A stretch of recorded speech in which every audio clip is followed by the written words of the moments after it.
Ano ba ang lasa? Sarap ba? Yeah, Francis, binibidyo ko. Bilisan mo.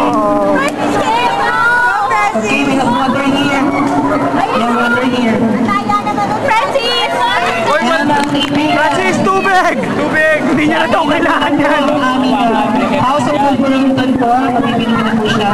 Meron din po surprises dito kung gusto niyo po nagsubukan. This is a less sugar. Wala po siya artificial colors and flavors.